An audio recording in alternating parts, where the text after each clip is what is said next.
12. And I would like to call this meeting of the Salem-Keizer Area Transportation Study Policy Committee to order.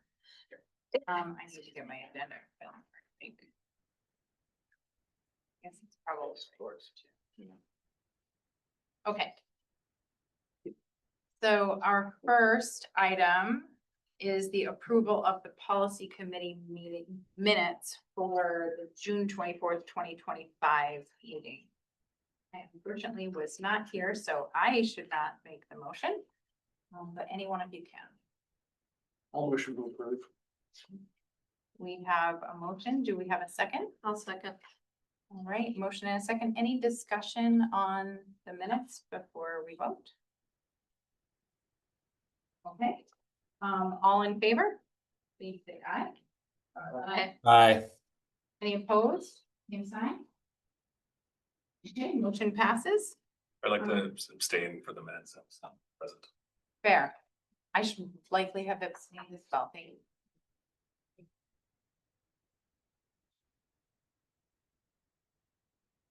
Folks. He saw Lyle's name there and he's like, no way. Ran off. All right, and the next item on our agenda is public comment, and I don't know if we have any members of the public who have joined us online. I don't see any in the room. And I don't, do we sign up? Not for this kind of meeting, no. Okay. Well, then I think we can move on to our next item, which is an amendment to the SKATS federal fiscal year 24-29 Metropolitan Transportation Improvement. Okay, thank you. There's some information in the meeting packet attached to the, and I have three really quick slides for this one. This amendment approval I would put in our more administrative category, just because it doesn't impact any of our regional discretionary funding. But it's a project we want to include in our metropolitan PIP, and will also be added to the statewide transportation program. So the request is going to be to adopt resolution 25-13, adding Polk County Fire District number 1's project to develop a comprehensive safety action plan. And they received a $2.4 million Safe Streets for All grant to put together their safety action plan. There's some other work that they're doing along with it. Develop a supplemental plan on post crash care. There's some work to identify crash corridors, high crash corridors, and there's some components of in their application narrative about community outreach and education around EV and fair driving. Like I said, the award doesn't impact our regional dollars for SKATS that we have discretion over. The fire district is providing the required local match, and the reason it's coming to us is they're primarily based out of Independence and serve mostly rural areas and sort of like southeast Polk County, but there's a little bit of overlap with the SKATS boundaries, so we just wanted to include it here so that we're meeting all the federal requirements. By giving this approval, we'll list it in the TIP, and then, like I said, the statewide transportation program.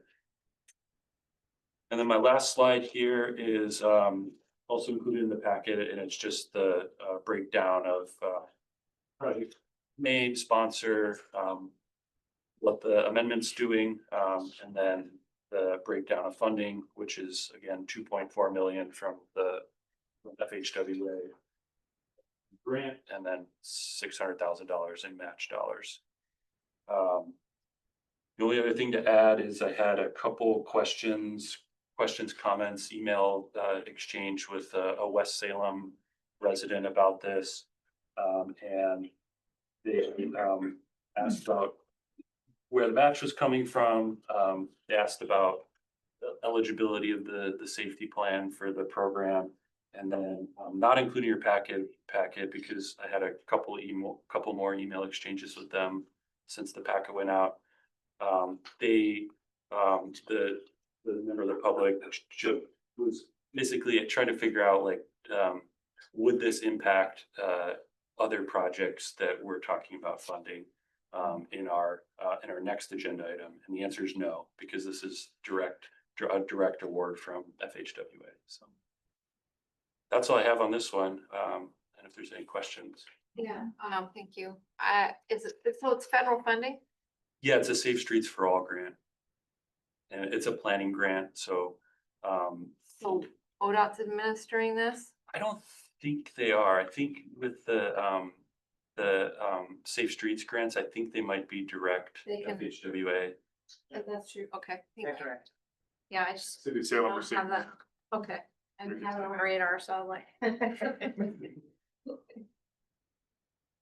But you should read through the materials. It's based on the narrative, there's a lot of things in there. So, Okay.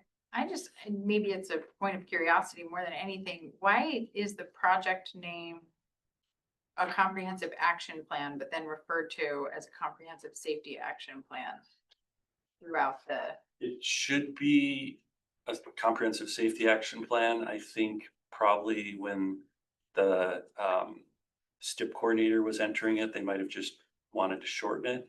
And so I can ask them to add that back in because technically that's correct. It's a comprehensive safety action plan. That's one of the local items as part of the Safe Streets for All program. yeah, I think that'd be good. Thank you. Any other questions on this item? Madam Chair, I'll move that we adopt resolution 25-13, amending the SKATS fiscal year 24-29 MTIP. Second. All right, motion by Commissioner Cameron and a second by Commissioner Gordon, I believe. Any discussion on the matter before we move to a vote? From City of Salem, I'm just happy to see Polk County project brought forth. I know based on our conversation last month, there's only so much of Polk County in there outside of the City of Salem. So excited to see something come before us that's from a Polk County entity. Agreed, thank you, Counselor Tigan. All right, well then, I believe that we can take a vote on this. All in favor, please indicate by saying aye. Aye. Any opposed, same sign? Okay, motion passes unanimous. And that brings us to item E, which is project funding recommendations for inclusion in the draft federal fiscal year 2027-32 Metropolitan Transportation Improvements Plan. This is conversation brought to us by Steve. See you again. Okay, so this is a much longer presentation. And it's going to be a lead up to a request to approve the projects, which we're going to request to do that at the August meeting now. We'd originally planned to ask for the request today, but instead we're going to review the recommendation from our TAC and then get input and go from there. So a overview of what we're going to cover. So we'll start by talking about the funding available for projects, and I'll cover that really quickly. There's a few slides that I'll make from last month. Then we'll do a brief recap of what we talked about as a group at the June meeting in terms of the 4 funding scenarios that were discussed. And a note is that at the end of that discussion, staff had suggested including a priority project list and then a supplemental illustrative project list in the funding recommendation. So we'll go over what that means a little bit later in the presentation. And then when we get to the actual recommendation, it does include 2 lists. So we'll talk about how those are different and we got some input from the TAC at their July meeting a couple weeks ago. And then we'll go over the recommended project list. We'll discuss some other variables about our forecasts and available funding and what the outlook is for funding going forward. And then we'll just wrap up with sort of our timeline of next steps. So it's a lot of information. Bear with me. I think it's going to be helpful that when you ask questions along the way, if you have them. So this next slide will look really familiar. We shared this at the June meeting. And the first column was our starting point for our estimated revenue, which we estimated to be about $28 million for the 4 years, the primary 4 years of the TIP, which is 27 through 2030. Have a note down here that if you included the 2 illustrative years of 2031 and 2032 as well, the estimate is about 44 million. The middle column just discusses what funding has already been set aside for regional programs. That's the about 5.6 million for the first 4 years. And so that's for our transportation options program, for our MPO planning, safe routes to school, and the traffic control signal center. And then an initial $2 million set aside for reserve funding for any project shortfalls. And that'll kind of fluctuate based on the final recommendation. We actually think this will end up being a bit more than just 2 million. So that was kind of a base when we were developing our project list.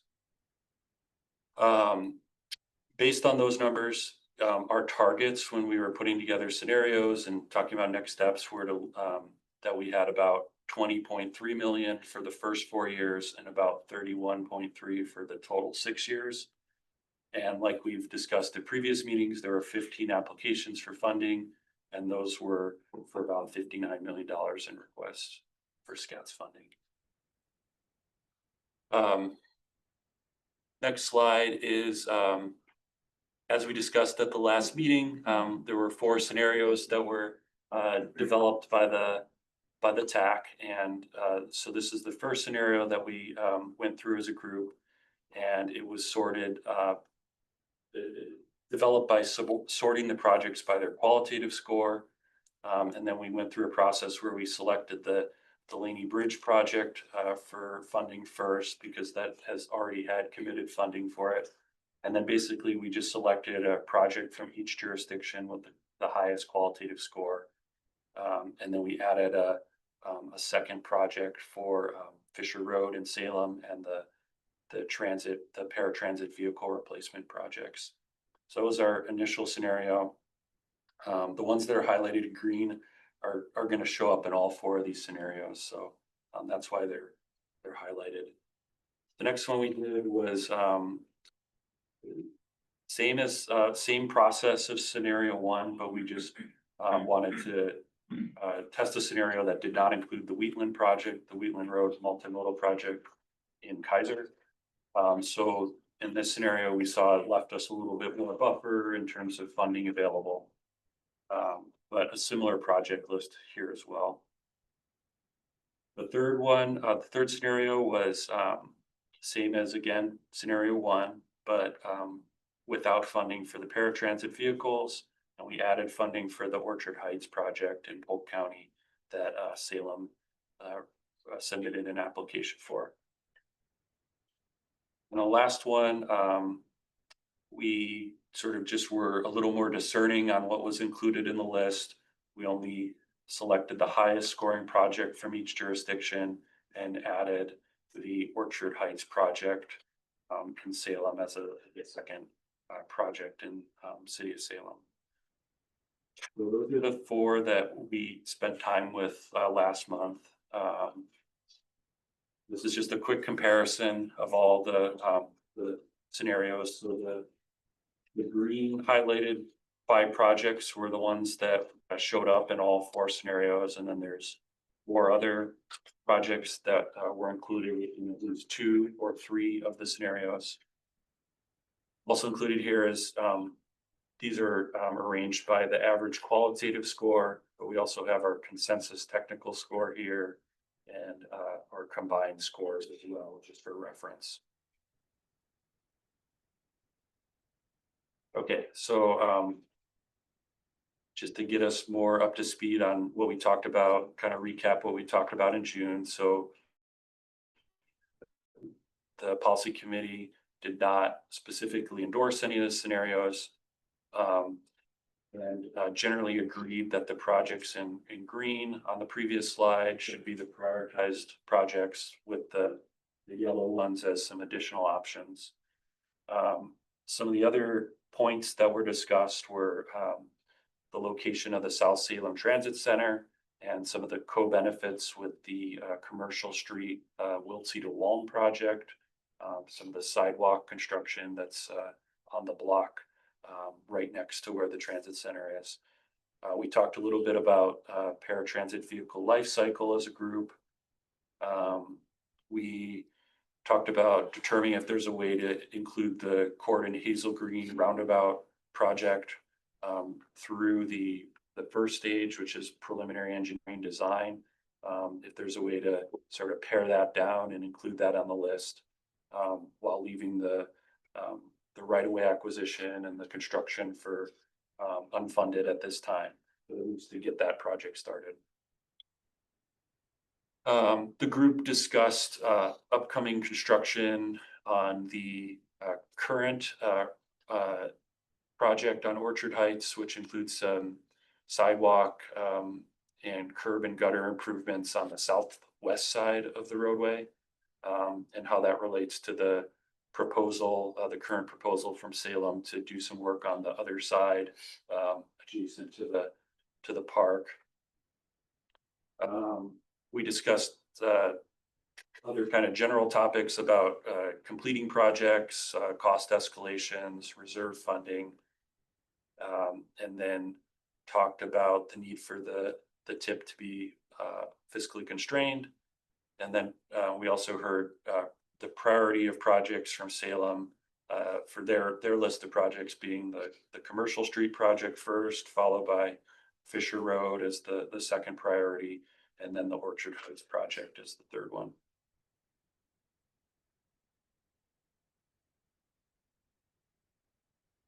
So kind of at the conclusion of the meeting, staff suggested this concept of including two lists of projects in our recommendation. And that breaks down into a priority project list and then a supplemental illustrative list.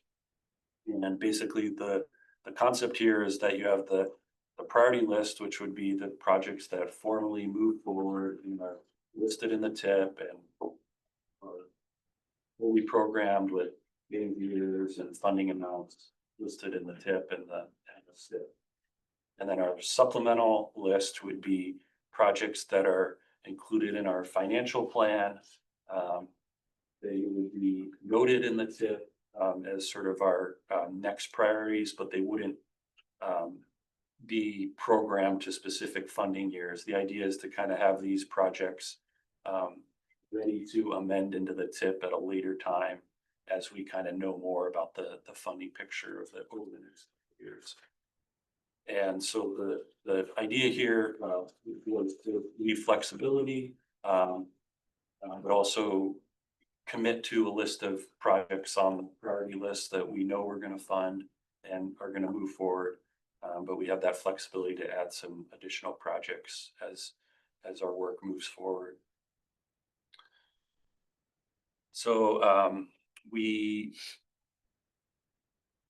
shared a concept with the TAC, which is very similar to the table that's included in the memo. And I'll flip to that on the next slide in a moment. But we shared this concept with the TAC at their meeting 2 weeks ago.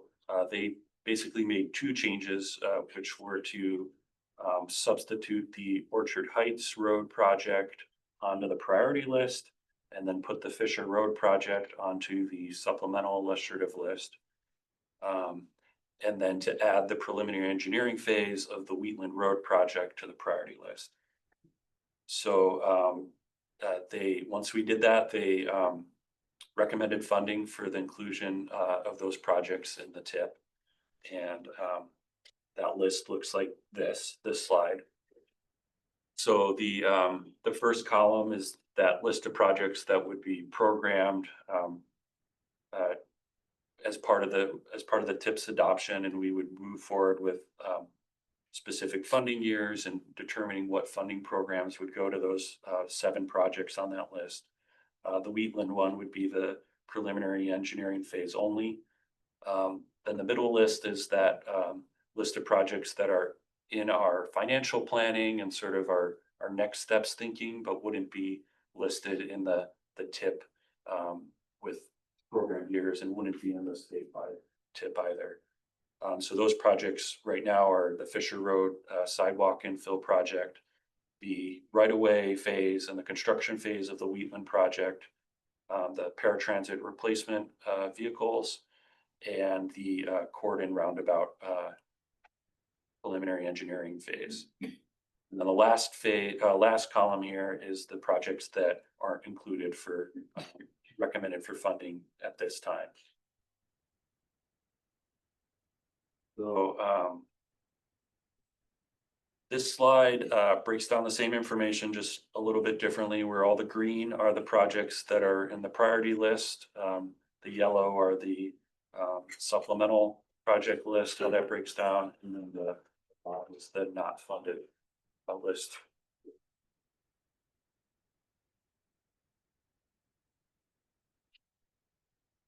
Actually, this is the same slide, just with some of the scoring, in case we want to come back to this and talk a little bit about how the scoring compares with the list here. But you get a sense for the what the average qualitative score, the technical scores, and then the combined scoring looks like in comparison with the recommended projects.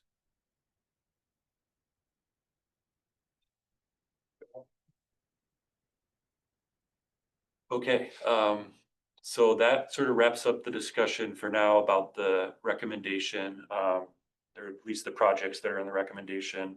Some other important points are to talk about sort of our unknown variables upcoming.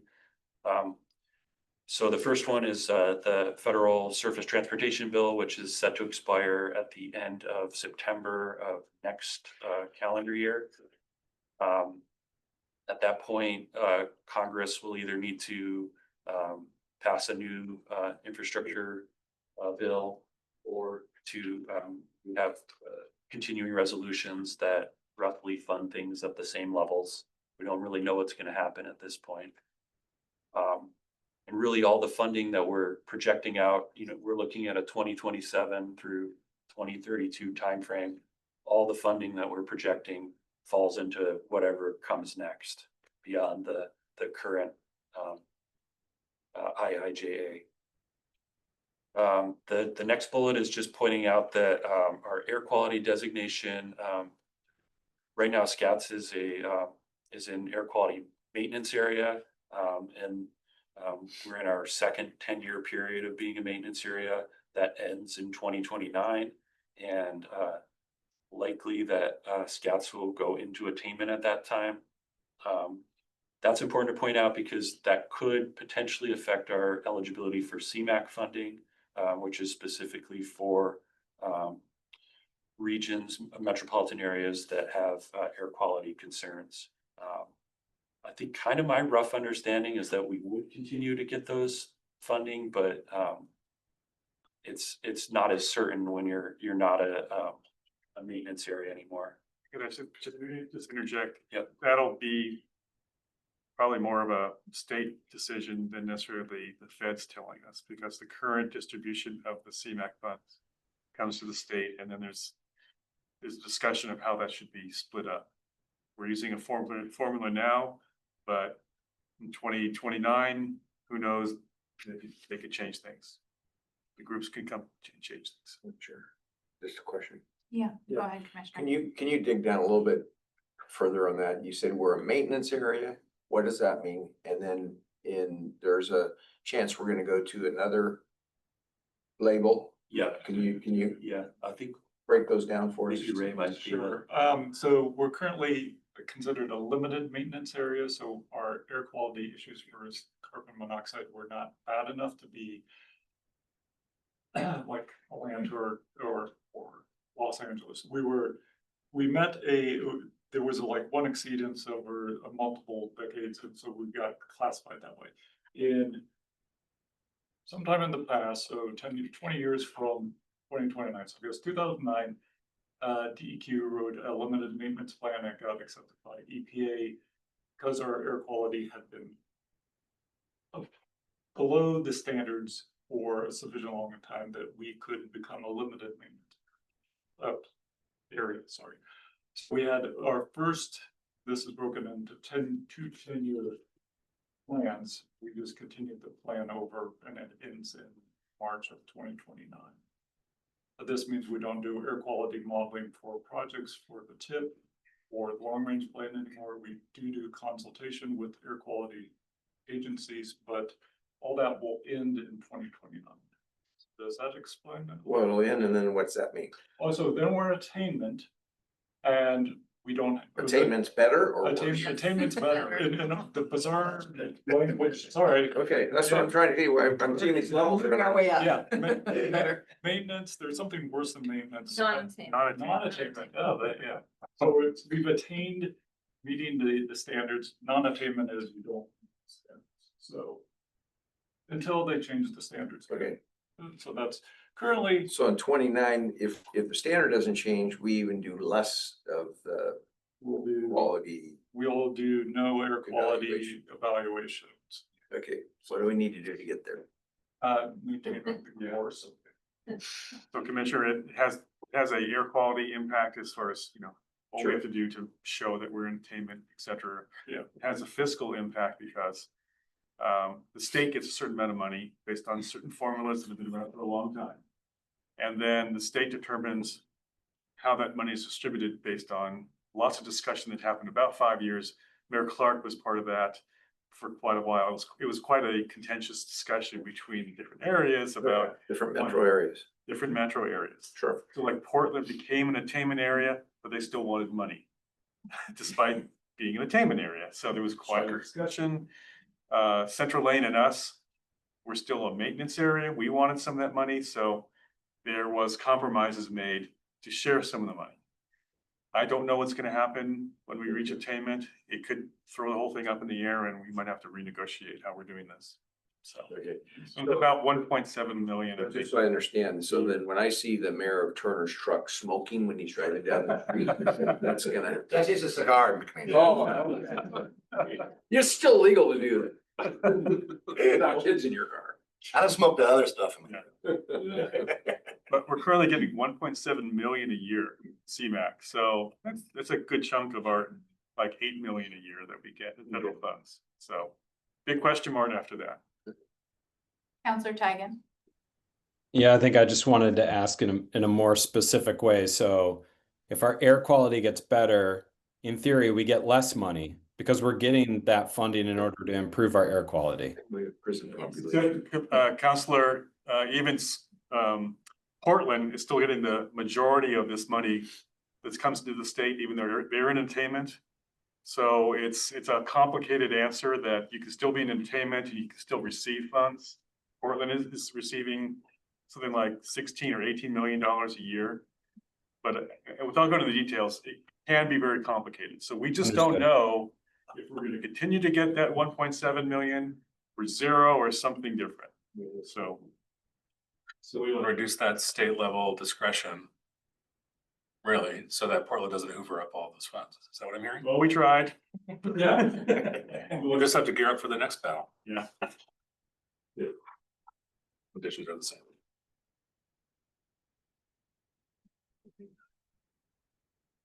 Okay, Okay. well, I'll keep going. The next bullet is about limitation rates, and so this is something, a rate is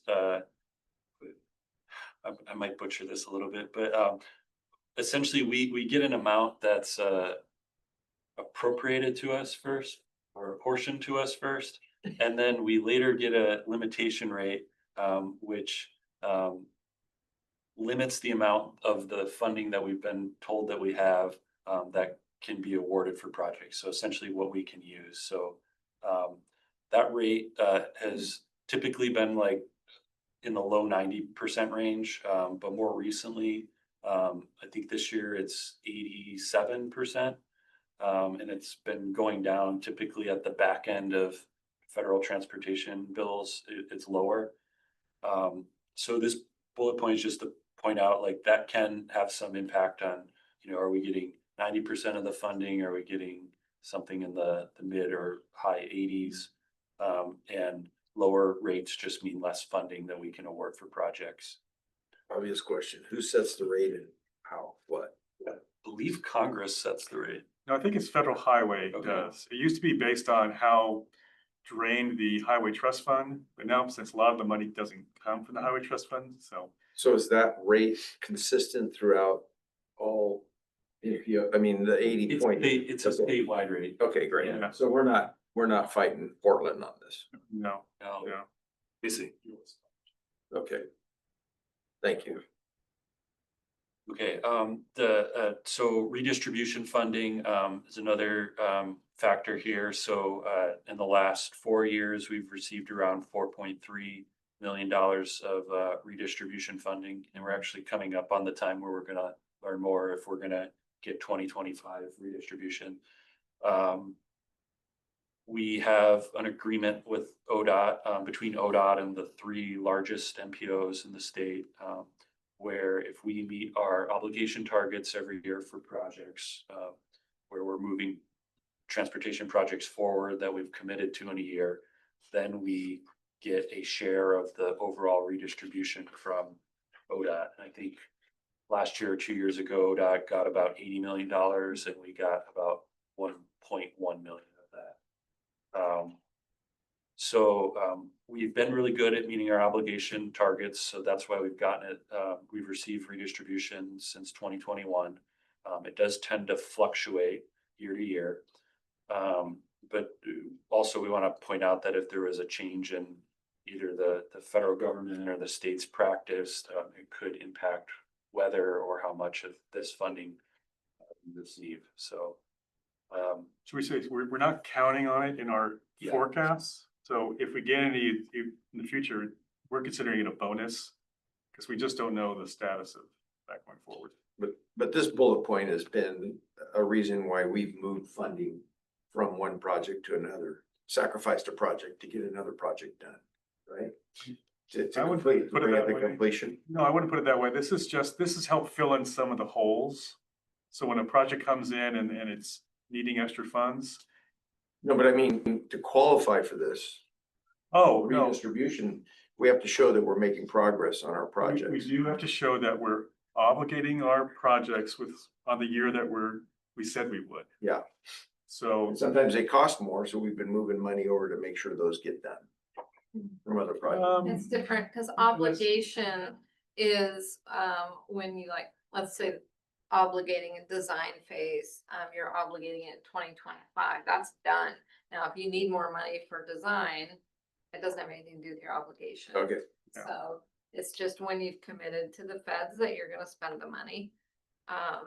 And so ODOT's done a really good job of meeting that obligation requirement every year. And as far as I know, we've always gotten money back from our money because other states don't do that. And this is, that money is because the other states aren't meeting their obligation. So. again, it's a really complicated one. We can't really predict the future too well on it. So Sorry. we'll go out in its current state, it wouldn't shock me if they said, sorry, MPOs, we just can't share this. We need it for our own system. I mean, they could change the game, even though we have an agreement for now, but it's a renewable agreement after 5 years, I think it is. So. Counselor Tigan? I just want to make sure I'm understanding correctly. So when we have sort of our bottom line for the upcoming year's projects is about $20 million. And none of that doesn't include budgeting something like this redistribution funding, which over the last 4 years was $4 million additional dollars. right, we didn't include that in that revenue projection that I showed on the earlier slide. So this is one where we would only see benefit because we're not budgeting it. Right. So we put it to the side. We're not including it in the 20 million available, but we are hopeful that we'll continue to get it, but we can't count on it. And it's hard to predict either. And Okay. we figured it'll probably serve a purpose of filling in those projects that have a cost escalation, or, maybe fund something else, so. And we should know more about 2025 redistribution in the next month or two. Right now, I don't know. We read something from the Association of MPOs that said redistribution this year could be higher than usual, or it could be, some of that funding could be subject to rescission, and then it could be lower, or we may not get it. So Common theme, right? Yeah. Instead of bullet points, we should have put question marks in front of all these. Every one of these raises questions about, Or maybe. a firm maybe. Forget everything you learned. I mean, it's a crystal ball, lots of meetings. okay, the last bullet is just about complete projects in our current MTIP, because that obviously impacts the revenue that we have going forward to commit to new projects. So attachment C has a list of 8 projects with SKATS discretionary funding that are expected to go to bid in either 2025, 2026, or 2027. That's sort of a simplified version of that table on the slide here, but these are the 8 projects. I think the first 2 have construction phases coming up to be obligated by the end of September of this year, so the end of federal fiscal year 25. The Verlaine, the Center Street and Connecticut projects are all in 2026, and then the last 3 are in 2027. What we, as of right now, what we think is we're not expecting any additional funding requests from the first 2 on the pedestrian safety crossings or the Orchard Heights project. We're not expecting any additional requests from the Verlaine project. We did add funding for construction back in February of this year to fill that project out. The 4th one down, the Center Street project, we are anticipating that the county, after they get their design acceptance package, they have they're kind of like at the bid stage. We expect that they're going to request about $1 million for construction, in addition to what's already programmed for construction. Actually, the rest of the next 2, at least, we don't expect for Connecticut or the Commercial Street projects to have any additional requests for funding. And then the second to last one down, the State Street project is ongoing. I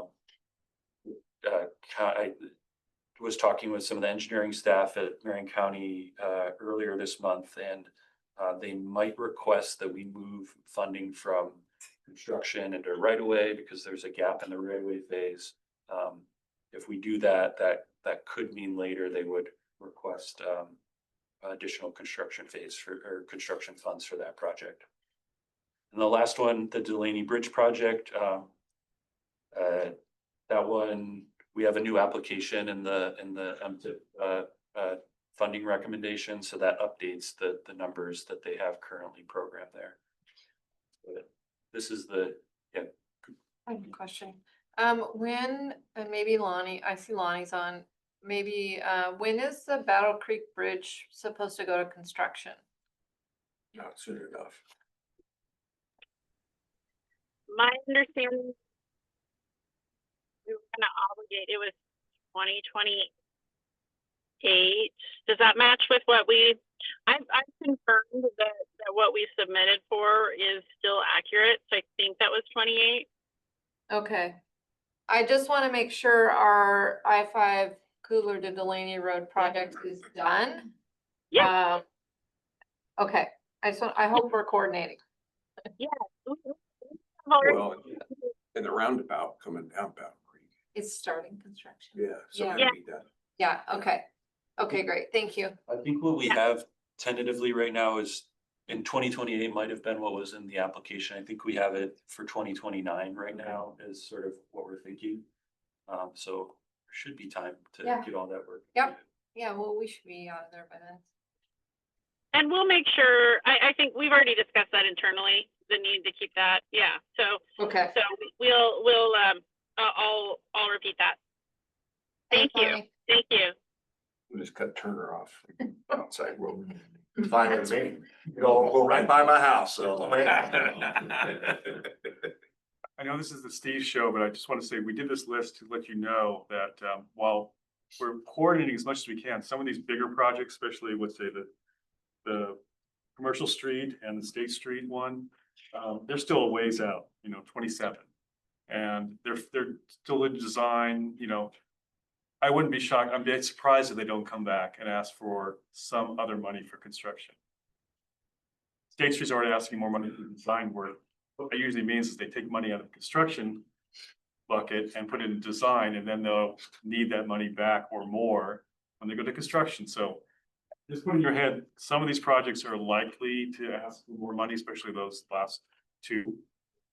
Could be more than those last two though. Okay, so I only have three more slides left. I'm almost there.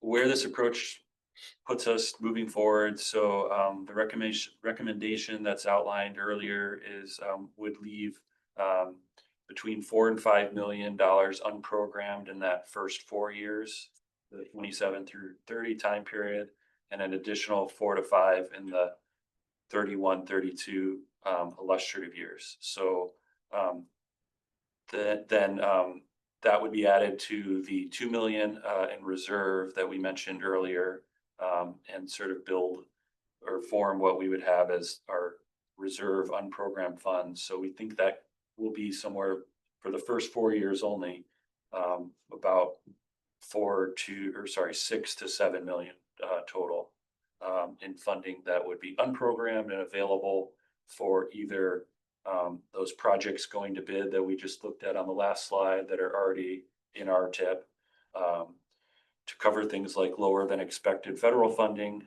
if things change dramatically in the next transportation bill.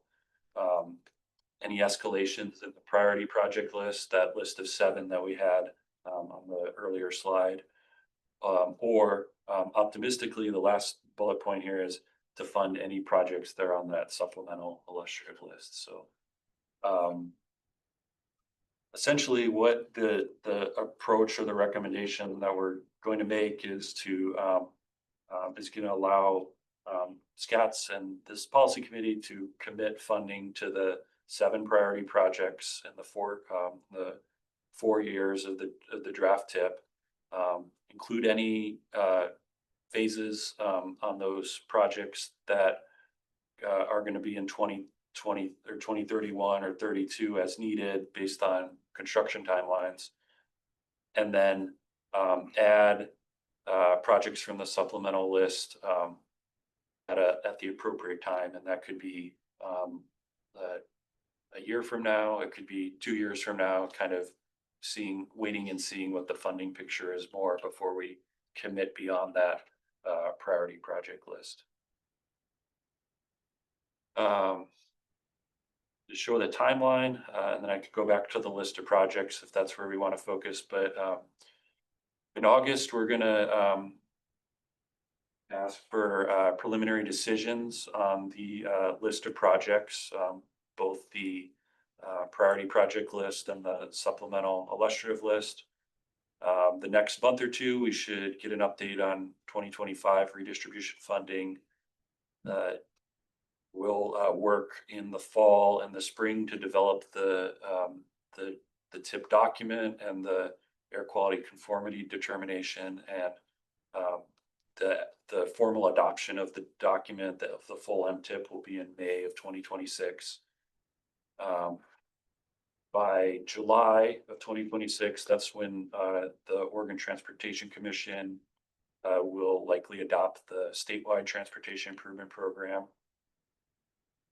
Then again, a year from now, September 2026 would be an update on, I should actually say 2026 redistribution funding, not 2025. The September 30th, that's when the current transportation bill ends. And October 1st would begin the period for this. October 1st, 2026 would begin the period where this TIP document goes into effect. And we have a tentative timeline to revisit the supplemental illustrative projects in like December 2026 or maybe early 2027. But that could come sooner if the funding picture changes and we find that we have more funding than we anticipated. That one more thing too. Yeah, please. So imagine we're here in December 2026. We'll know better what Congress is doing for the next bill, whether it's a new bill or just continuing resolutions. We'll have a few more years of knowing if we're going to get redistribution funds. We should know better some of these projects that are on these latter stages, like State Street or Commercial Street, whether they'd come back here and said, hey, SKATS, we'd like to request $1 million, $2 million more for this project for construction, because now we know the estimated cost, or they've gone to bid and they know they need it. So the picture gets more into focus as we go out in time. Never completely comes into focus, but we'll have more information, hopefully on our financial picture, whether we have more money to allocate or not to some of these projects, and also to potentially some of those secondary illustrative projects, or maybe even the design of something. So it's just we're trying to be financial stewards for the MPO. You're the decision makers, but we're giving advice that sure, we can make decisions now, but the decisions get easier to do once the financial picture comes into focus. And in general, I found that it's much better to, or easier to add projects than it is to remove projects. That's a much harder discussion. If we don't have those funds, if Congress does funny things, we don't get the money we thought we would. If we need a lot of money for existing projects, what projects are we going to cancel or just delay? That's a lot harder discussion than what projects to add later. So a little bit of wisdom from the ages here about programming funds. Well, we don't typically, we have a self-imposed policy that we don't cancel projects. We complete them, correct? The policy is to try to complete projects as best as we can before we add new projects. Yeah. That was the policy we reconfirmed earlier this year, was it? Last year. Yeah. We've gone over that policy several times in the last couple of years. Counselor Tigan. Thank you, Madam Chair. Before we dive into the specific projects recommended by the TAC, I'm just curious about the percentage essentially that we're holding back. So if kind of looking at the agenda packet, combining both the known 4 years and the supplemental 4 years, we're thinking $44 million. That's sort of the roundabout. And then based on the previous slide, maybe holding back 4 to 5 million in one set of years, holding 4 to 5 back in the next, and then also the 2 million contingent. You're kind of up between like 10 and 12 million in reserve or unprogrammed out of 44 million total. So that's about 25%. Is that sort of within standard practice for MPOs? Like, how do you decide, how did the TAC decide this is the number we want to essentially sit on unprogrammed? I think they're relying on staff's explanation of how variable the revenue side is. That it's a good idea to leave that much. And the answer is yes. Every MPO is a little different, but we're seeing the MPOs reserve funds and not commit all their forecasted revenues just because of these changes. Some of the changes is some prefer to hold on to funds for projects that haven't maybe been defined yet. So it's not unusual, and in this case, there's so many variables on both the revenue and the costs that it seems to make a lot of sense to me personally to let this play out and then make decisions along the way. In fact, ODOT is doing something not dissimilar, where instead of instead of just locking in a 4-year step and then walking away and not looking at it again for another 3 years, they want to update their step yearly. So they're preparing their projects better. So when they put it in the step, they're more sure of what the costs are, because they were experiencing the same thing that this MPO was. There was a lot of cost escalation. And then they were trying to rebalance things. So this kind of borrows a little bit of that approach. Commit to some projects now. Keep updating it when the funds become clearer and the costs become clearer.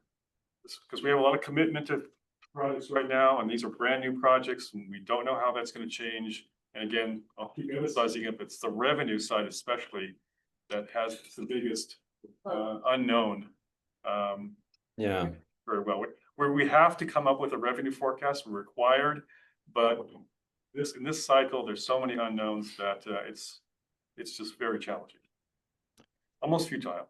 Madam Chair, if I could follow up. Yeah, please, Counselor Tigan.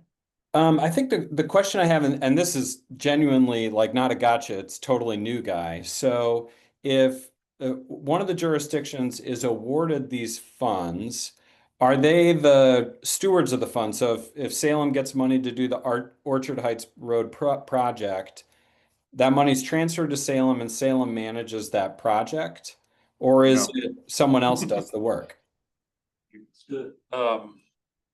The funding is all reimbursement based. So if Salem is awarded City of Salem is awarded a project, it goes into the TIP and the STIP, and then city staff like Julie will work on a IGA with actually ODOT, because they are the direct, I guess, the funds directly move through ODOT. And in that agreement, they'll detail what's listed in the STIP in terms of like the funding amounts. It'll be more explicit about the work being produced and completed. And so that's typically the relationship directly between the jurisdiction, ODOT, and then any sort of input that FHWA might have. And there can be updates to the agreements, and there just like there can be amendments to the STIP. But yeah, it's I'm going to ask a follow-up question that is, I like literally, I sense that I'm probably just walking into a lion's den, so I really appreciate that and apologize in advance. But it seems like we're spending a lot of this money on cost overruns on projects. And if we're holding back a bunch of money for cost overruns, we lack the mechanism for the host organization, whether it's the City of Salem or another organization, to do the project as efficiently as possible if they know there's money to fill in the bucket later. Now, I know some of it is like, especially in the last few years, has been cost overruns beyond everyone's imagination, but has the MPO talked about sort of a bit of a moral hazard, keeping so much money unspent for projects that have cost overruns? Yeah, that's a great question, and probably a longer discussion. But I will say one of the things, so I'm actually going to flip back to the project list. So that supplemental illustrative list, our goal is going to be to fund as many of those projects as possible and as many of those phases as possible. So every time we add additional funding to a project that has an overrun, it could potentially reduce the chance of funding projects on that list. So I think that's probably where part of that balance comes, is remembering that we have this supplemental list that we want to fund the projects on this list. And if we have inefficiencies or too much, I won't say too much, but if we have additional spending on projects that's coming from the MPO, then there's less likelihood of funding those projects. Okay, thanks. Commissioner Gordon. Sure, thank you.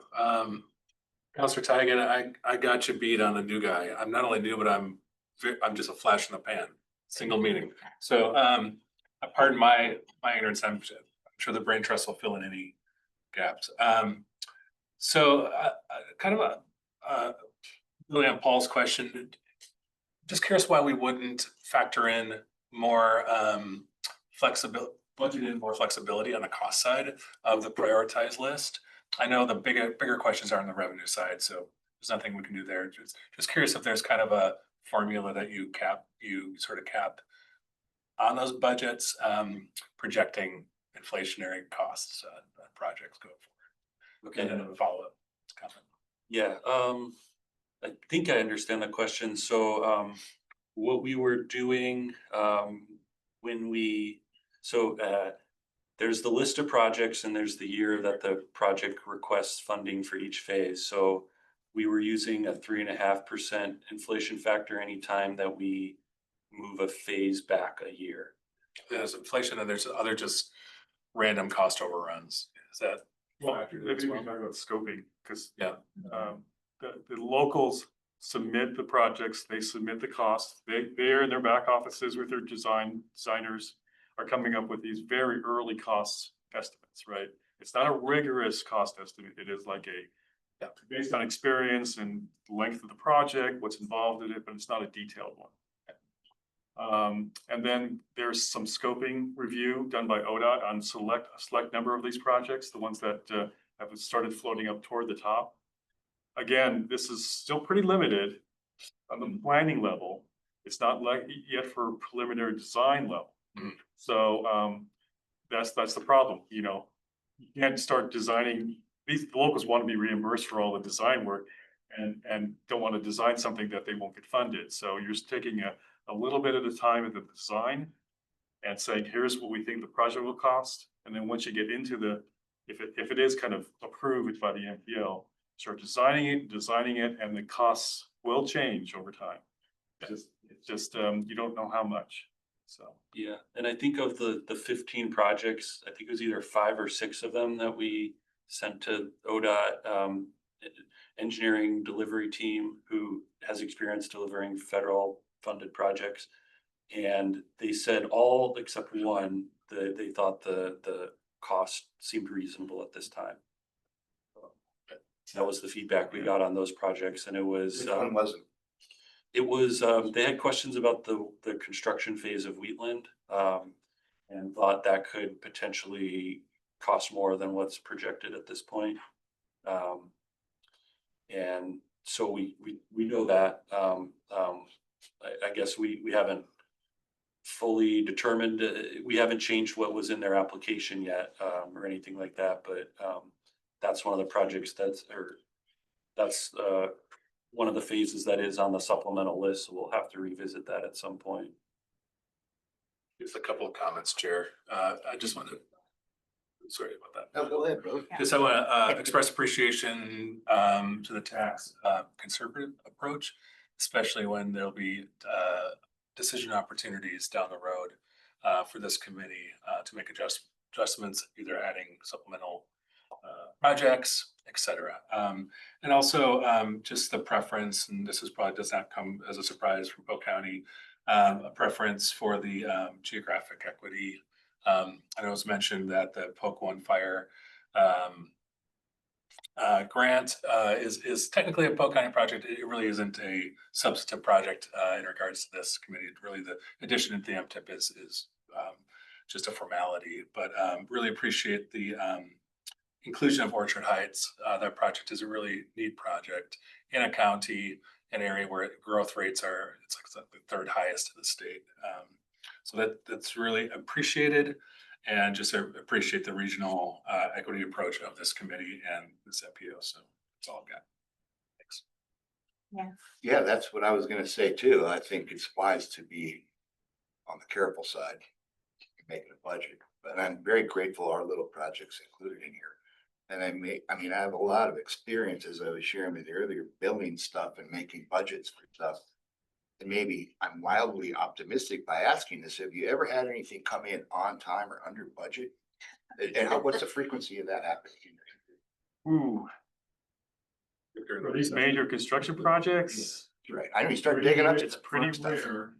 That they don't come back for extra money. Yeah, You know, they have their own money that they can add to it. They don't necessarily have to come back to us. In fact, there's several projects. I'm just gonna pick one, like the Gilcrest project at 23rd, which had it started out as 4. When it got ready for construction, I think it was 8 million. So they came back to us and we provided 3 million of the 4 million. So we didn't give them the 89.73% of the extra cost. We was about 75%. So when a project comes back, there's always a discussion of, well, how much do you need? Can you provide any extra of your own funds to help fill the gap? Because this is a limited pool of funds that everyone wants to tap into. So those discussions will always probably continue. We don't have a set policy. We've talked about in the past, should there be a set policy? It's just difficult to establish one because every case is a little different. Yeah. How's that project? Going over there a lot. I avoid it. Beautiful. It's beautiful. Yeah, No, well, it's I mean, beautiful. The intersection, phase 1 is done, right? Yeah. But of course, now we're in the midst of phase 2, which is the 23rd to 25th, and it's sort of a mess. Okay, Yeah.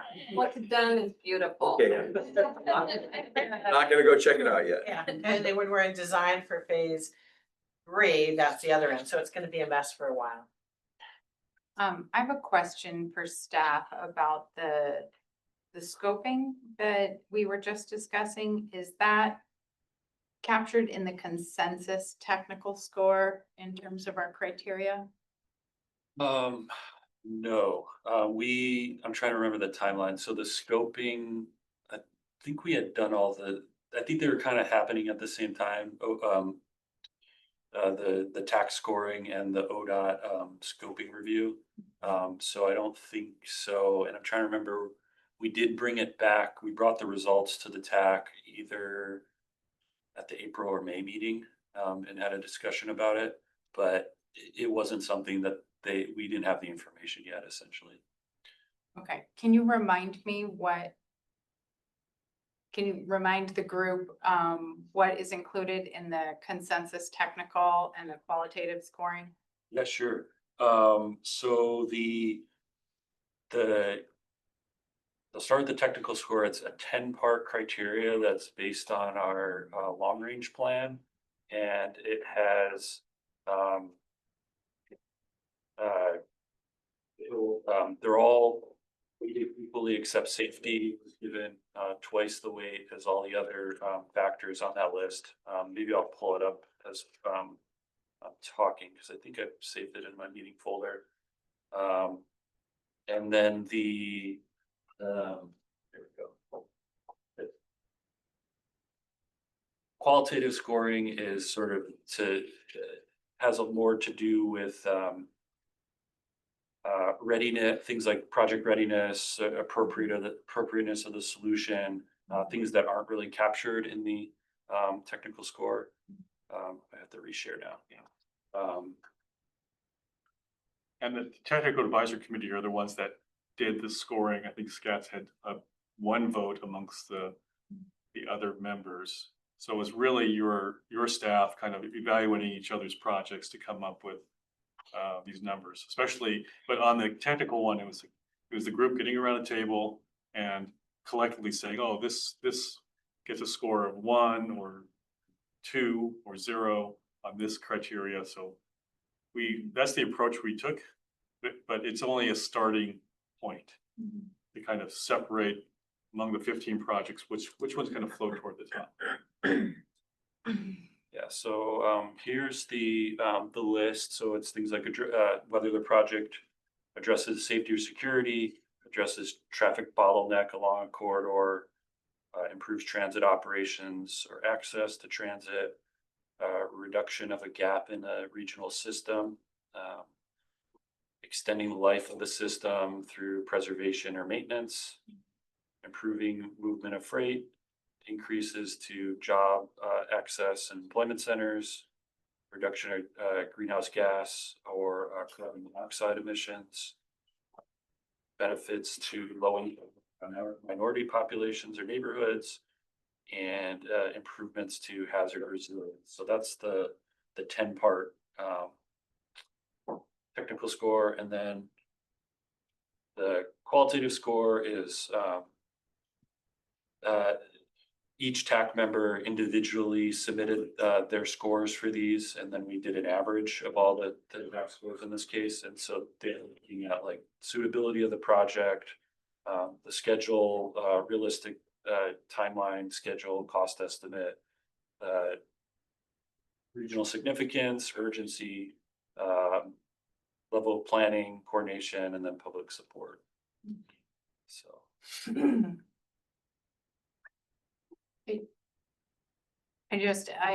When I look at the list of projects that we are discussing, I think that regional and geographic equity is great, but I felt like when we were establishing the selection criteria, it was with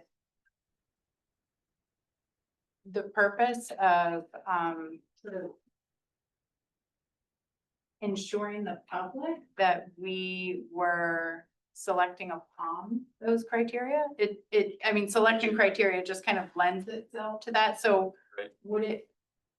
would it seem, and as the selection criteria support and further our long-range transportation plan, would the opposite be true as well, that things that do not score well do not serve our long-range transportation plan? Good question. I mean, I think the scoring process was developed as a tool. So actually we made this slide so we can kind of reflect on the green and the yellow being the projects on our lists on how well they scored in each category. We noted that the qualitative score was, per the tax request, was pretty heavily relied upon for the scoring. So you'll notice most of the projects that scored really well on qualitative score are included for funding. And so there's a direct correlation between funded projects and the qualitative score. The link with the technical score is not as firm. And you'll see some projects that did get higher technical scores, but aren't on the funded list. And then what we did at the end was just look at the combination of the two. And it's kind of a mix. I mean, it's not a one-to-one relationship, but generally high scoring projects are on the funded list. There's a couple exceptions where maybe the multi-use path in Salem was one where it is a little bit lower on the city's priority list, the jurisdiction's priority list. So we did our best to accommodate all the factors, and then also to ensure that, you know, it was kind of a unique committee situation where the folks who are determining the recommendation and approving the funding are also the ones applying for the funding. So we want to represent those folks well on the project list. So Yeah, you can see there's, even in the numbers, if you're just looking at numbers, there's not a huge variability. Let's just look at that combined score. They're all in the, 20s. And so is there a defining line that says these 7 projects are much, much better than these other 8 projects? There really isn't. So like we said, like Steve was saying, this is a tool for them, for you to see how they kind of compare. But we've said all along, there's other factors that come into deciding what projects to fund. Some are financial, some very, very expensive projects are competing against ones that are, a third or a quarter of their cost. There's also geographic and jurisdictional equity or fairness, or however you want to put it. So we just said all along, this is a tool. The final decision is by this policy committee. That's why you're here. You're the ones that taking all this information in and making the final decision of what you think is the right set of projects. We can blame it all on us. We can blame it all on you. Sure. It's page 1, disclaimer, we put it all on the policy. I mean, every one of these projects has great merit. I wish we had a whole bunch of money to do all of them. That'd be great. It wouldn't have been up here if the agents or the jurisdictions didn't think they had something to do with the transportation fund. I do think some projects come in with a much higher price tag than others. And I will just point out, I'm not saying it's insignificant, but one of the lower funded projects is the paratransit vehicle replacement, and that is in people who cannot drive a car or use the bus to medical appointments. And that seems like a pretty vulnerable population to be moving off a priority list. I am fortunate that I am not among them. I think we all are. But that seems to me a Yeah, priority that I see reflected in the combined score, which right. It's actually tied for highest scoring, for projects. We want to fund that project. We have it on our supplemental list right now, so that's the kind of the next steps projects. And based on our discussion earlier about flexibility and where we are with things, we think we likely could fund 2-3 of these projects on the supplemental list. I don't think it's in the top 2 or 3. Is it? It's in the yellow. Third, The yellow, of the yellow ones. Of the yellow ones, yeah, sorry. You know, so last in line is the people in wheelchairs that can't drive themselves. Well, We The could sort- trade- the we could sort of- trade it For something up there. the sorting of the projects in yellow doesn't really have any significance, I guess. So it's not necessarily that it's third in line of those supplemental projects. It's a project that's on the, the cut list, but on the cut list for funds that, or projects that we think we can fund, but we're not able to commit to at this time, is essentially the way I'd phrase it. So, yeah, Oh, yeah. so I agree with everything she just said about the importance of that. How much of an effort do we put into the law? I think we should go to the legislature and get them to say no to funding the project. And you know what? I gotta tell you, that'd be hard for them to vote no on when they're doing the ODOT budget. And how much effort do our lobbyists put forth in fighting for some of that funding that we just don't have the money for? Do we do any of that? Do our lobbyists do that? Or do we have to, well, as a body, have to direct them to do that? How does that work? for one, the MPO doesn't have a lobbyist, the COG has a lobbyist, just to be Okay. technical about it. And of course, Transit District has a lobbyist that works for them at the federal level, but I think at the state level too. Mhm. Like, can you agree with, is that true? Yeah. So, and as all transit districts are pushing for more money and were for this last bill. So there are efforts, not necessarily by our MPO, because we're mostly dealing with federal funds, but transit districts want to get more money to do these things. And of course, we're supportive of our transit districts. So we're trying to work together. Now they came back, your Shofi, who's on our technical committee, he said of the 2 projects on this list, they had a higher priority for the transit center above the paratransit. So just keep that in mind. We could have put the paratransit as funded and put the South Salem Transit Center as we call it supplemental. And they're gathering money for that South Salem Transit Center. I think I saw something where they have about 4 million, 5 million now.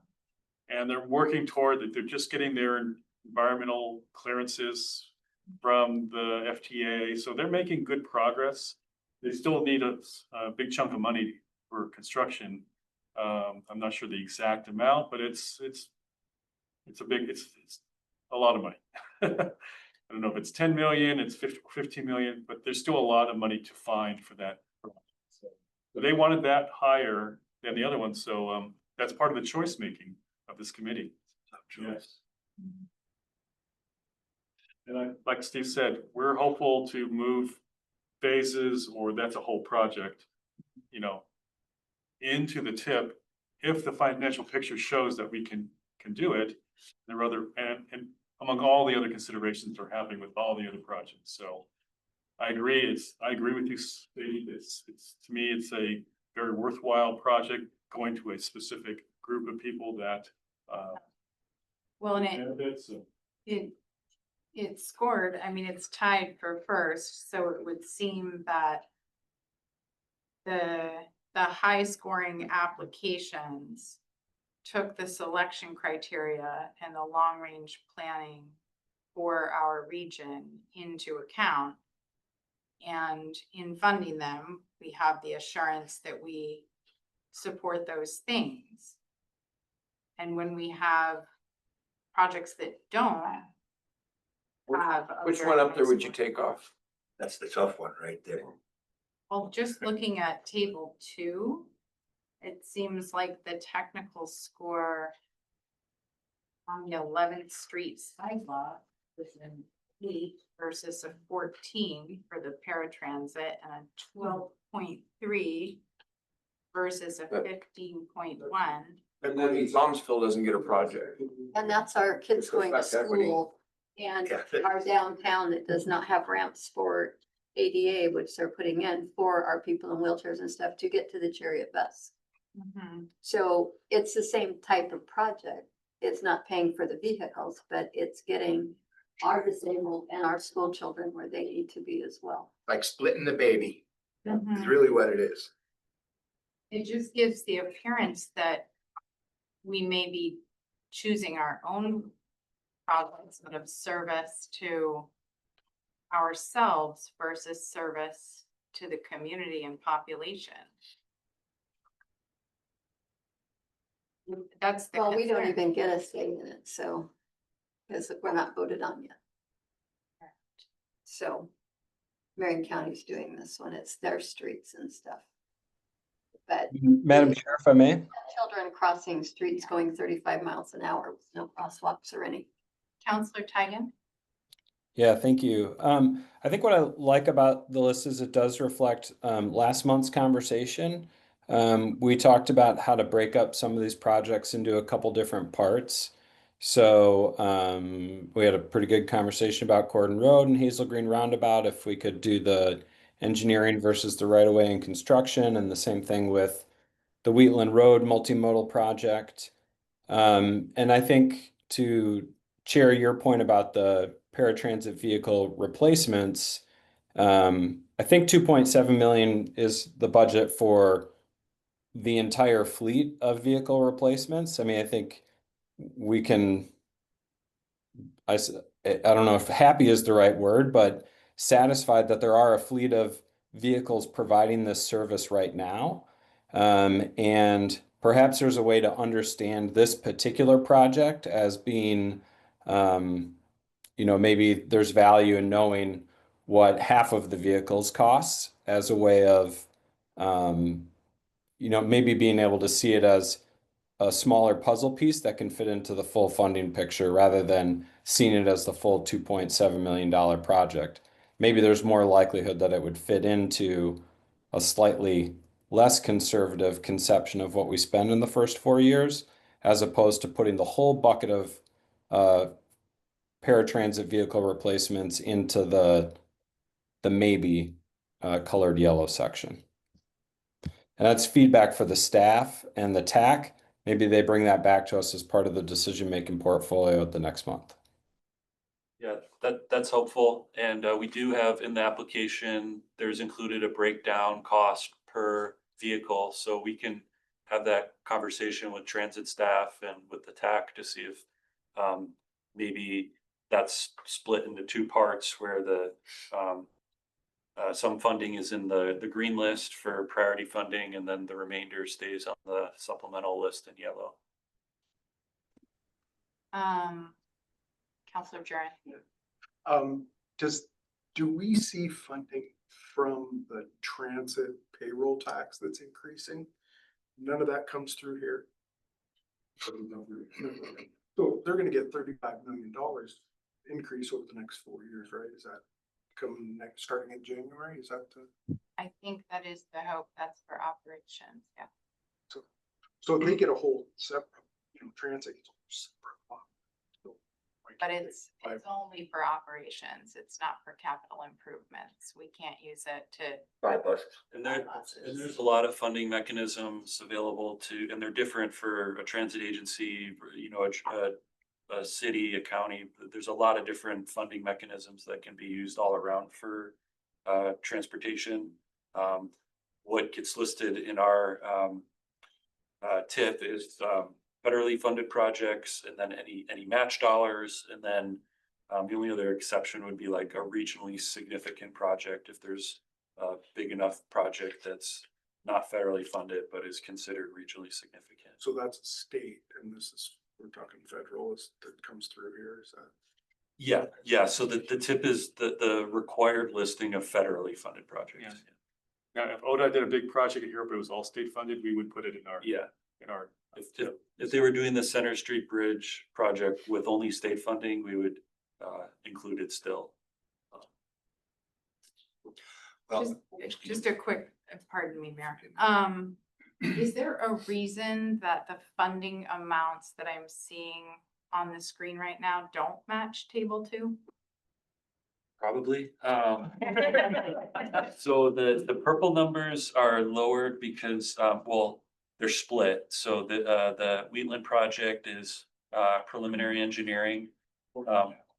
I'm looking at, I just was trying to And that- put my eyes back and forth. I was looking at Delaney Road, Battle Creek Bridge, and it looks like 6.6 there, and in the packet, it is like 7.1. Yeah, so that one is because they there is funding already bid in the current TIP.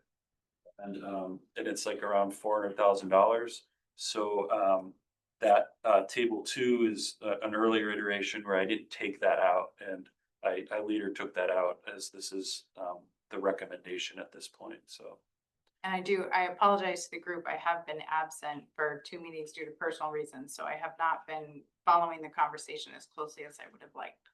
Mayor, go ahead. So, I think in the yellow, if we got really lucky and had some extra money, we could just say that's our priorities. That's our number 1 priority in the yellow. Give money to the paratransit, you know, and everything else just gets bumped down. I mean, I'd love to fund all of it, don't get me wrong, but I really do agree with what you say. I mean, this demographic needs our help. And I don't want to just kick them to the curb, no pun intended.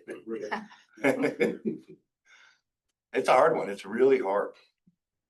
Right, so there's a couple of pathways we could take. We could, like we were mentioning earlier, we could split out part of it, so we're partially funding the project, like we're doing with Wheatland currently, and with Cordon Road having only the PE stage on the supplemental list. So we could do something similar to that, or we could have additional preferences on the supplemental list.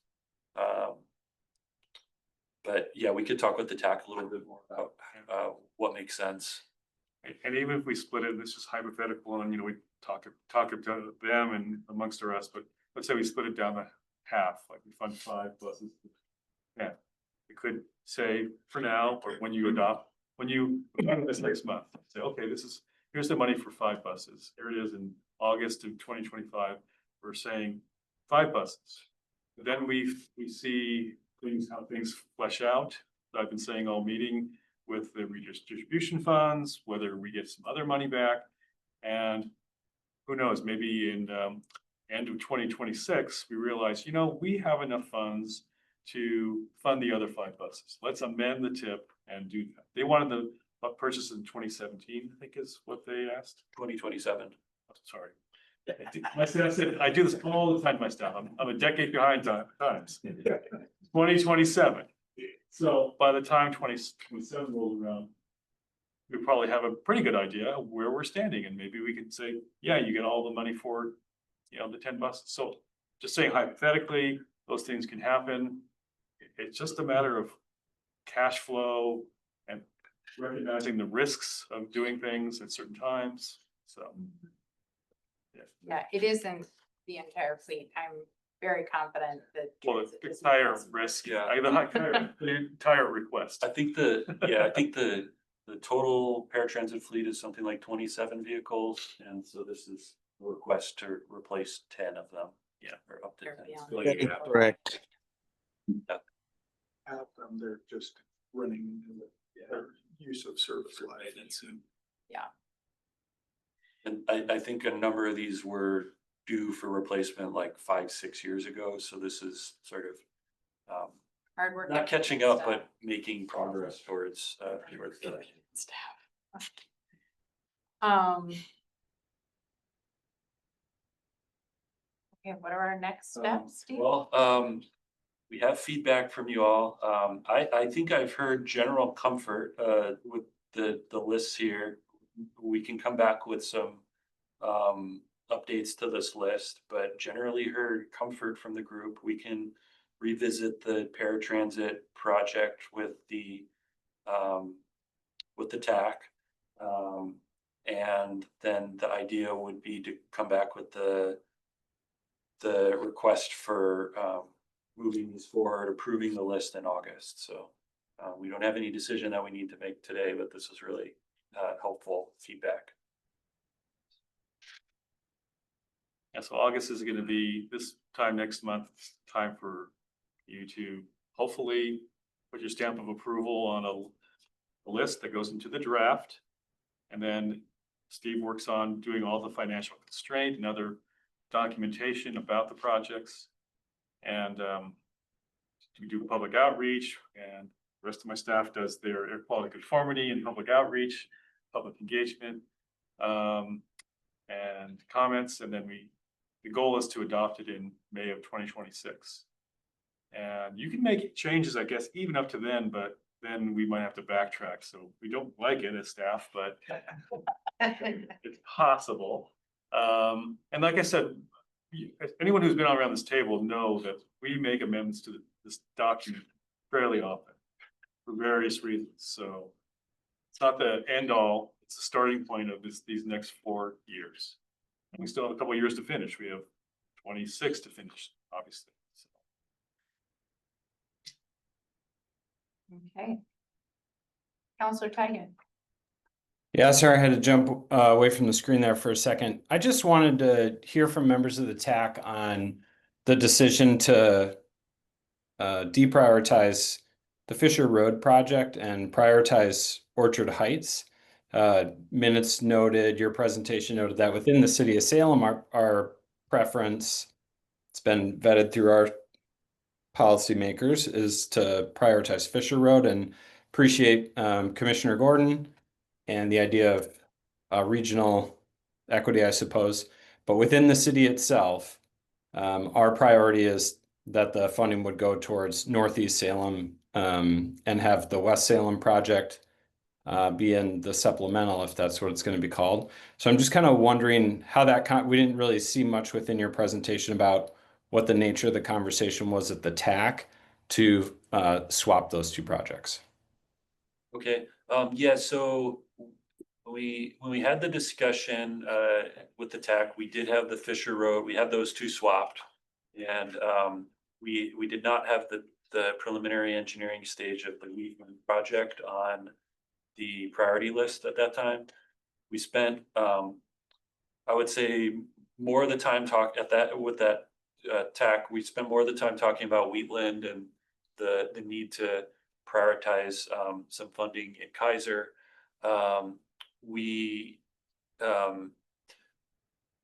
I would say as part of the changes that were being made to include the Wheatland project, that's where the concept of the change between the two Salem projects was made too.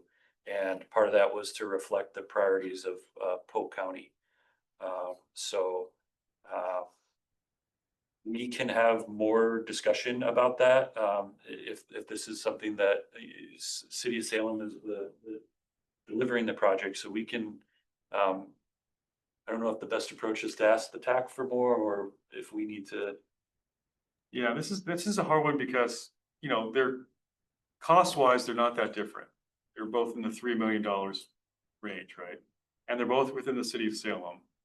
But I think the list has other Salem projects here and obviously past. So that's a factor in people's minds about, especially Polk County and Commissioner Ort's mind and his staff's mind, asking that Fisher Road be taken out and Orchard Heights be put in its place. I do at this point want to mention that under our charter or cooperative agreement, this document, the TIP, when it's adopted, it has to be adopted unanimously by all the members. So while we try to reach consensus, and we do everything we can to, get there, consensus is difficult, right? But at adoption time, we have to have unanimous adoption by all the parties in the room at that time. So I think that may also be a factor that you might think about, that try to get to a point where that could happen. So I don't have a great answer. I apologize, I don't have a great answer. The scoring, those projects are a little different. But I think that was a factor of more geography and jurisdictional, and I know it's in the city of Salem, but it's also part of Polk County as well. So that's the best I can answer it right now. I guess my just clarifying question, and I appreciate that. I just didn't know if there was some technical matter of the projects as opposed to geographic distribution across the membership of this group, which I understand that to be, I'm not thumbing my nose at that. Yeah. Do we currently have a Orchard Heights project that's funded through this organization underway right now? Correct, yeah. There's an Orchard Heights project that is on the, in the same area, but it's on the southwest side of the roadway. And this project is on the northeast side. Okay, so exact same stretch of road, just sort There's of, some overlap. it's on the It's- uphill slope versus the downhill, which Yes. that's sort of big fill Yeah. project associated with it. They are very, very close. I live in West Salem. They're not exactly opposite, but they're pretty close to being opposite, either sides of the streets. So there's a The good new connection. project would kind of keep people from having to head across Orchard Heights in order to continue going uphill to the schools and things like that. Yeah, and I think when staff was talking about it, at least Polk County staff, they're talking about all the development in West Salem, number of kids that walk, on Orchard Heights to get up to either the middle school or the elementary school or even the high school. And this is trying to fill in some big remaining gaps in that section. There's a lot of development, like I said, of apartment complexes that have been filling in parts of those gaps. So if this project was funded, it wouldn't fill up every gap, but we'd be making some big strides and filling in a lot of gaps along Orchard Heights. And hopefully making it easier to walk to the schools, walk to the park, cross the street there to the bus stops there. So not to take anything away from the Fisher Road project, which is also a very good project and kind of, for its size, reasonably costed too. So. Okay, thanks.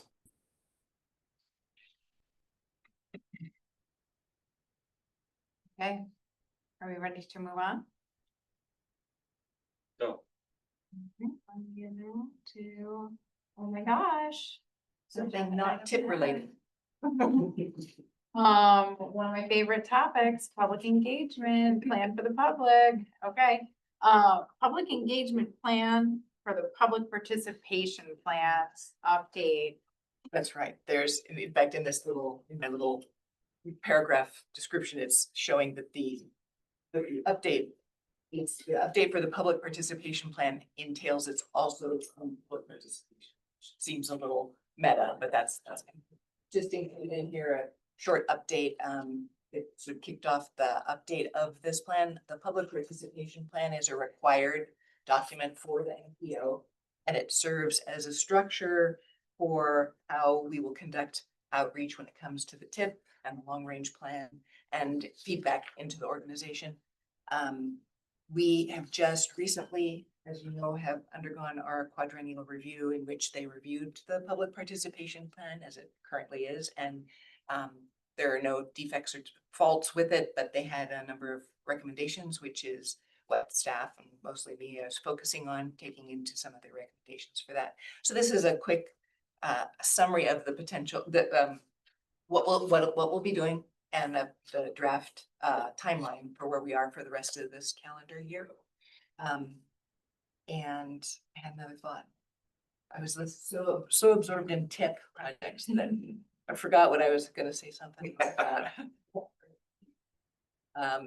Just that the public participation plan itself has a required 45-day period for public review. So I'll be bringing you actually a draft of the plan next month, and it will go out for 45 days for the review. We'll get comments, bring them back. I want to bring them back with enough time to the policy committee so that they can evaluate and make any changes that they want, with a goal of adopting it by November. It's on our standard plan to update every 4 years. So this is the regular timeline. It's just, we got a good set of that. Our federal highway audit and review with FTA and FHWA. So that's a bit where we are. We usually sort of always a set of information to kind of get the information out. It goes out in email. I have a dedicated web page. It's on our website now. We notify our neighborhood organizations, associations. I got a call back to have somebody come and talk to me, the South Salem Neighborhood Association. Hear me come talk, so that'll be like in October, they'd like to hear scheduled, so. When there's opportunity, just talk about it in the process of what we do.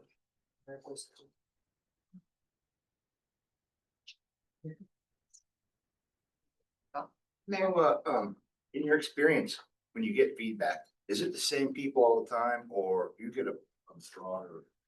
It's the same groups all the time, same people? We do have some fans, so we have some dedicated No, that's. dedicated people who do follow what we do on a kind of a regular basis and will give us feedback.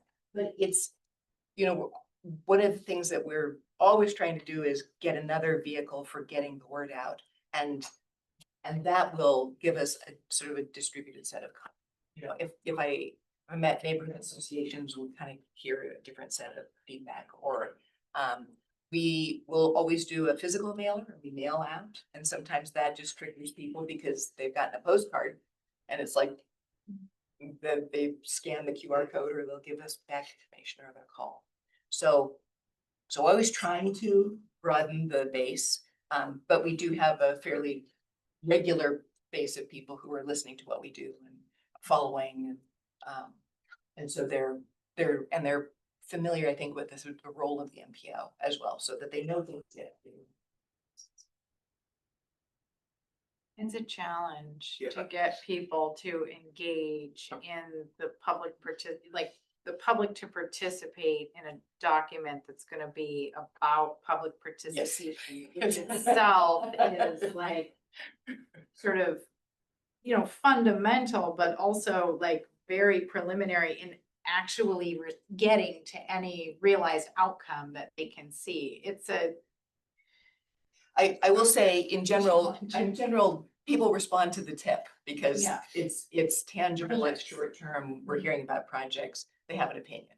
And then we always, when we do outreach with the long range plan, we do have people who are involved, but it's a little harder to get excited about a 20-year plan, thinking, hey, I like that project, but it's like 15 years out, right? So people are raise plan. Well, I drink beer at the tavern right across the street from City Hall. And I'm my 5th year on council. And I get people coming to me all the time, and I turn around in my stool and I say, there's City Hall right there. Every second and fourth Thursday, you're welcome. And I've never had one constituent show up at a city council in 4.5 years. You have beer at your meetings. I call them, Move the council meetings to the bar. I refer to my pals as my focus group. Yes.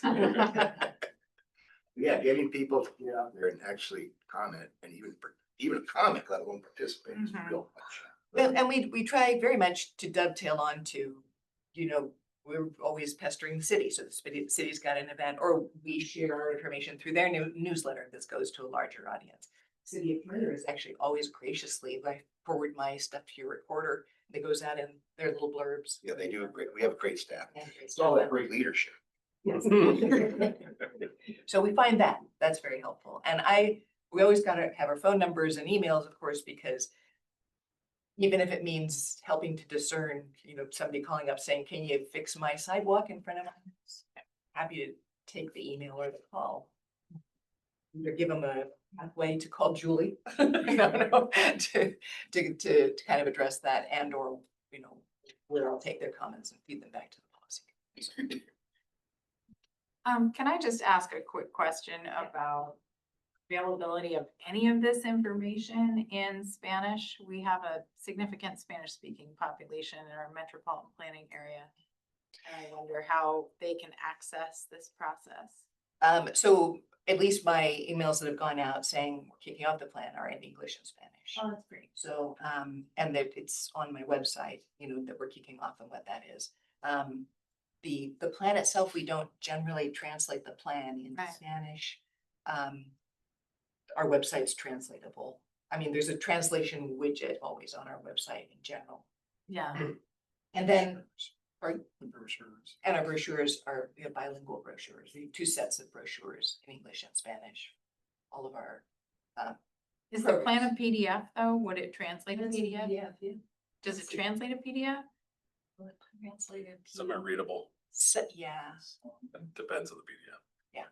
Yeah, that with the new ADA Title II guidelines that are coming down, we shall all be beholden to accessible PDFs, but be surprised if we're there yet. We're not. We do have, we have, on our interested parties list, we have a handful of communities that are either Spanish speaking communities or in the Spanish speaking community agencies. So we always will notify them and do an outreach that we're in the process and the update. Mhm. If we have not recently, obviously it depends. We don't often have an open house about the public participation plan itself. We usually do a short I language. recommend that you institute that practice. When we do that, we've always kept the idea that we have bilingual staff that can attend if we have public events. Any other questions? Online, okay. I think that brings us to item G, which is our summary of Metropolitan Transportation Improvement Plan modification. Yeah, Again, Steve. this is just a list of the amendments that were approved at the last meeting, and there's just 3 of them. They were all formal amendments that the policy committee reviewed and approved. They were related to transit formula funding and just some updates to project names, descriptions, and funding amounts for their 5307 service funding. And then I'll just note on the first one, the modification 25-10. There was a question from Counselor Tigan about the software that was going to be a part of the project, or what it was funding. And so I had to reach out to transit staff and learned that it was software for personnel leave that the district keeps. So that's part of what's being funded with that key number. That's all I have on this, and there'll be more amendments. Okay. And I don't think there's any action required from us. Cool. So we are on to item H, which appears to be a letter from the Secretary of Transportation. Yeah, so with the new administration, we've been getting information about them and how they're changing things. This was the latest one. It just lets everyone who has a funding agreement know how things have changed and how certain provisions of existing funding agreements no longer apply, especially ones having to do with DEI, greenhouse gases, etc. So I'll leave it for you to read yourselves, but this went out to all MPOs and all states, all recipients of US DOT funding. So the new Trump administration is, informing all these agencies across the country how things are changing based on these executive orders. It's not every day you also get a letter from the administrator of NASA, but that guy's got that job. Yeah, yeah, yeah. I look forward to that NASA project. Yeah, I got. So, Turner. All right, well, thank you very much for what was clearly a lot of preparation. Put into the materials today. This is very helpful. Informative. Do we have any other comments or things we need to? just a reminder that we will be meeting August 26th. And you know what we'll be talking about? We're talking about the MTIP in particular. There might be some other things on the agenda as well, so it could be a longer meeting. Okay. We have to, it's the Title VI and some other consultation documents that we have to get through, so. Okay. Yeah, so hopefully people could show up for that meeting either in person or online. Noted. Thank you, Mike. All right, I don't see any other hands in the air. I see hats going on. I think we can adjourn this meeting. It is 1:49 PM and this meeting is adjourned. Thank you. Thanks, everybody.